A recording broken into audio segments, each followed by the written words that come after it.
Welcome back to Chemistry with Mrs. Mays. Today we're going to talk about electromagnetic waves. You see, we're discussing light, and Huygens described light as a wave. Young's double-slit experiment also demonstrated that light behaves as a wave. But if light is a wave, then, well, what exactly is waving here? You see, like with sound waves, it's the air pressure, or the pressure in the air, that transmits the wave, right? There's compressions of the air, and your ear detects that.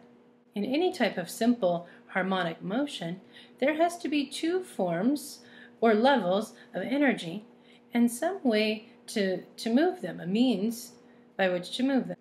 So what does this mean for light? What are the two forms? What are the two levels? Well, let's find out. You see, if we take a charge, like an electron, which is negatively charged, and we accelerate it or change its motion, then it's going to create a changing electrical field.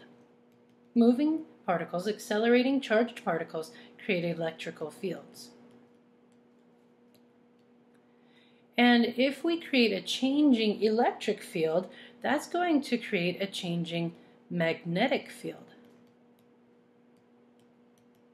The two are closely related. And then having a changing magnetic field creates a changing electric field, which then creates a changing magnetic field, which creates a changing electric field, which creates a changing magnetic field. Are you catching on? The two propagate one another. Let me show you what this would look like. So notice as the particle, the charged particle, the electron, is moving through space, indicated by the vectors in the plane, then the electrical field is moving side to side. The magnetic field moves perpendicular to it, up and down, and the propagation of the wave is also perpendicular to that, so sort of back and forth. You see, that's electromagnetic waves. Light is one form of electromagnetic waves. Visible light is the range of electromagnetic waves that you can see. And so James Maxwell summarized every equation we knew about electricity and magnetism, and he sort of put them together and then added another one so that he came up with what's called Maxwell's equations, which define all that we know about electricity and magnetism, or electromagnetic waves. Maxwell found that his equations predicted with pretty high accuracy the speed at which this disturbance must travel through space. We call it c, and the number is 3.00 times 10 to the 8th meters per second. That's really, really fast. So this agreed with the known speed of light in a vacuum, and it still does today. Alright, so Young showed that light is a wave. Maxwell described electromagnetic waves. And we also know that the frequency of any wave is related to its wavelength. Remember that?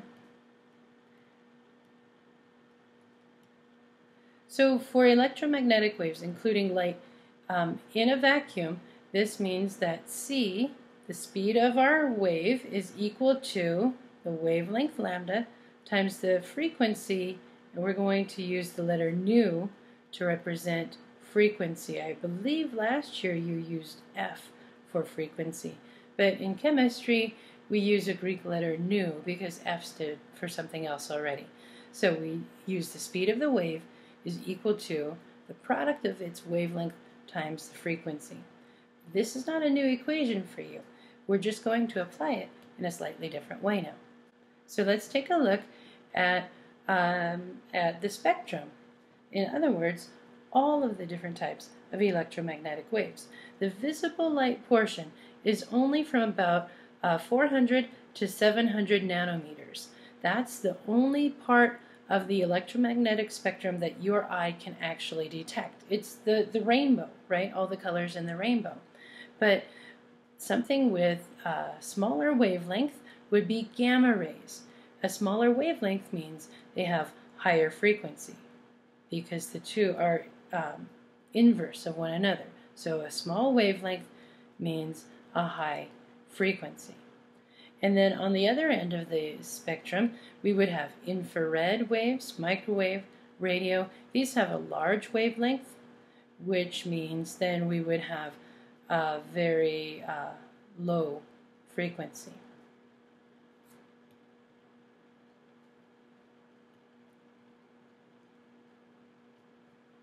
So using this equation, we can then convert wavelength to frequency or frequency to wavelength. This equation right here, that the speed of light is equal to wavelength times the frequency. So here's an example of how we might approach a problem like this. The question says, what is the wavelength? I'm going to circle that because that's what I want to find out. There's my target. What is the wavelength of light that has a frequency of 1.2 times 10 to the 13 hertz? So I know that speed of light is 3.00 times 10 to the 8th meters per second. I know that the wavelength is my target, and frequency has been given to me in the problem, 1.2 times 10 to the 13 hertz. So now let's put this into our equation, C equals lambda nu. So you know what, I'm going to rearrange this first. Let's get the wavelength all by itself. So I'm going to divide by frequency first, and that isolates the wavelength so we can just solve for one thing. So lambda is equal to C divided by nu, and let's figure out what lambda is. 3.00 times 10 to the 8th meters per second is divided by the frequency of 1.2 times 10 to the 13 hertz. Remember what hertz means? Hertz is per second, right? Or 1 over seconds. And so this allows the seconds to cancel each other out. We're left with units of meters. Since we're trying to find out the wavelength, it makes perfect sense that we ought to end up with units of meters. So now it's time for me to reach for my calculator, and let's work this through.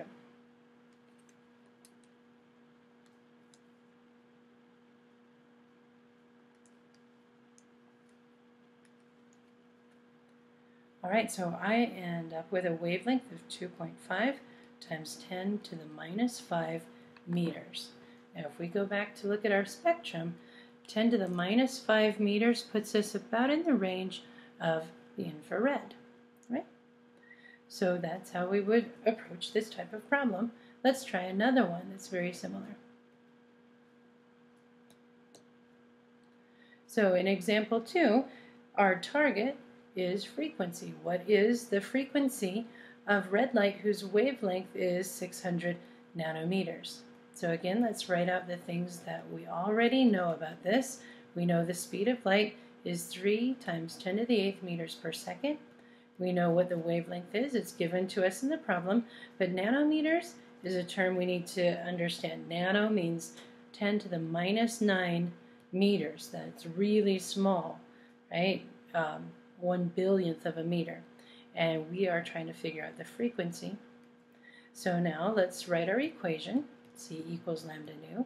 And I'm going to rearrange this equation now so that frequency is all by itself. So let's divide by the wavelength, right? If wavelength and frequency are being multiplied, and to undo the multiplication, we simply use division. All right, the frequency will then be speed of light divided by the wavelength. Now let's put our numbers in. 3.00 times 10 to the 8th meters per second divided by my wavelength is 600 nanometers. So 600 times 10 to the minus 9 meters. Now let's look at our units. Notice the meters is on top and the meters is on the bottom. They cancel each other out. So we're left with 1 over second, which is the same thing as saying hertz. Time for the calculator. 3 divided by 600, you could probably do that in your head.